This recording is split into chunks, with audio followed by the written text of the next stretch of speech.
Director Prashanth Neel ने KGF बना ली, movie theatres में लग गई, अच्छे खासे पैसे भी कमा रही है, बट ये पिक्चर किसी बड़ी सिटी में बनी होगी, राइट? तो फिर ये किसी छोटे सिटी के छोटे थिएटर तक कैसे पहुंचती है? क्या ये मूवी सैटेलाइट से भेजी जाती है या फिर इसे नेट से डाउनलोड किया जाता है या फिर कोई बंदा इसे हर एक थिएटर तक लेके जाता है? आपको बहुत कंफ्यूजन हो रही होगी। और कैसे मूवी के टिकट से मूवी का प्रोड्यूसर पैसे कमाता है और ये थिएटर वाले कैसे और कितना पैसा कमाते हैं? आप में से 99% लोगों को ये बातें पता नहीं होगी, तो टेंशन मत लीजिए, क्योंकि इन सारे सवालों के जवाब आपको इस छोटे से वीडियो में मिलने वाले हैं। तो वीडियो को एंड तक जरूर देखना और चैनल पर नए हो तो सब्सक्राइब करना मत भूलना। तो स्टार्ट करते हैं मूवी के बनने से। किसी प्रोड्यूसर ने एक मूवी बनाई और अब वो चाहता है कि वो मूवी देश भर के सारे थिएटर्स तक पहुंचे और लोग उसे देखें। इसके लिए वो जाएगा फिल्म डिस्ट्रीब्यूटर्स के पास। तो फिल्म डिस्ट्रीब्यूटर्स वो होते हैं जिनका देश के सारे छोटे बड़े थिएटर से सिंगल स्क्रीन और मल्टीप्लेक्स से कनेक्शन होते हैं और इनका काम पूरे देश में मूवी पहुंचाने का होता है। जैसे कि इंडिया में सबसे बड़े फिल्म डिस्ट्रीब्यूटर्स है Yash Raj films, Eros entertainment, 20th century Fox और सोनी पिक्चर्स। तो प्रोड्यूसर ने मूवी डिस्ट्रीब्यूटर्स को दे दी, तो मूवी को सिंगल स्क्रीन और मल्टीप्लेक्स पे लगाना अब डिस्ट्रीब्यूटर्स की जिम्मेदारी है।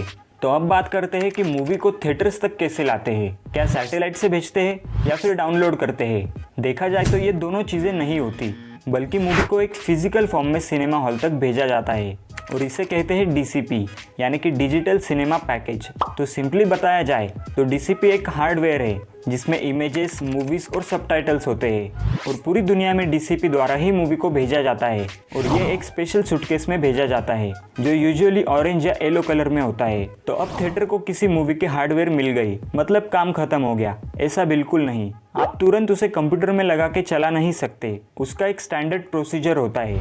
डीसीपी को इसके बाद एक डीसीपी सर्वर में डाला जाता है और इसके बाद एक केडीएम रिसीव होता है, यानी कि की डिजिटल मैसेज। मूवी डीसीपी में इनक्रिप्टेड फॉर्मेट में होती है, यानी कि लॉक्ड होती है, और केडीएम यानी कि कोड रिसीव होने के बाद मूवी अनलॉक होती है और ये सारी प्रोसेस के बाद मूवी प्रोजेक्टर में जाती है और फिर उसके बाद हमें पर्दे पर दिखाई जाती है। तो शायद आप समझ गए होंगे कि मूवी बनने के बाद किस तरह थिएटर्स तक जाती है और कैसे पर्दे पर उतरती है। तो अब हम बात करते हैं कि जो मूवी टिकट्स हम खरीदते हैं उसका पैसा कहाँ, किसको और कितना मिलता है। तो ये चीज़ें सिंगल स्क्रीन और मल्टीप्लेक्स दोनों के लिए डिफरेंट वर्क करती है। मूवी रिलीज होने के पहले हफ्ते में सिंगल स्क्रीन में मूवी का 20 to 30% पैसा जो होता है वो थिएटर को जाता है और बाकी का 70 to 80% पैसा डिस्ट्रीब्यूटर से होते हुए प्रोड्यूसर को जाता है। और मल्टीप्लेक्स के पहले हफ्ते में 30 to 40% पैसा थिएटर को मिलता है और 60 to 70% पैसा डिस्ट्रीब्यूटर्स और प्रोड्यूसर को मिलता है। अगर कोई मूवी एक हफ्ते से ज़्यादा चलती है तो इन पैसों का डिस्ट्रीब्यूशन रेशियो चेंज हो जाता है। जैसे कि अगर कोई मूवी 2 हफ्ते तक चल रही है तो 40 से 50% पैसा थिएटर्स को जाता है और अगर कोई मूवी 3 हफ्ते तक चल रही है तो 70 से 80% पैसा थिएटर्स को जाता है और बाकी का 20-30% डिस्ट्रीब्यूटर्स और प्रोड्यूसर को मिलता है। यानी कि कोई भी मूवी 2 या 2 हफ्ते से ज़्यादा थिएटर में लगेगी तो उस थिएटर को सबसे ज़्यादा प्रॉफिट होता है। अब कई बार यह होता है कि प्रोड्यूसर मूवी को डिस्ट्रीब्यूटर को बेच देता है। जैसे कि किसी मूवी को प्रोड्यूसर ने 50 करोड़ में बनाया और 100 करोड़ में डिस्ट्रीब्यूटर को बेच दिया, तो अब यहाँ पे मूवी के प्रोड्यूसर का काम खत्म हो जाता है। अब मूवी कितनी चल रही है या नहीं चल रही है, प्रॉफिट दे रही है या लॉस दे रही है, इससे उसे कोई फर्क नहीं पड़ता। यह अब डिस्ट्रीब्यूटर की टेंशन है कि क्या वो मूवी 100 करोड़ के ऊपर बना सकती है या नहीं बना सकती। सपोज वो मूवी ने 200 करोड़ का बिजनेस किया तो अब वो सारा प्रॉफिट डिस्ट्रीब्यूटर खुद ही रखेगा, इसमें प्रोड्यूसर का कोई लेना देना नहीं होगा।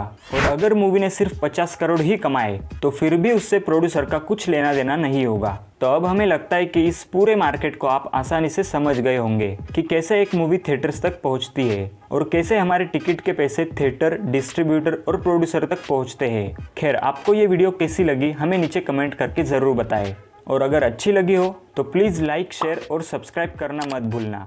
जय हिंद, जय भारत।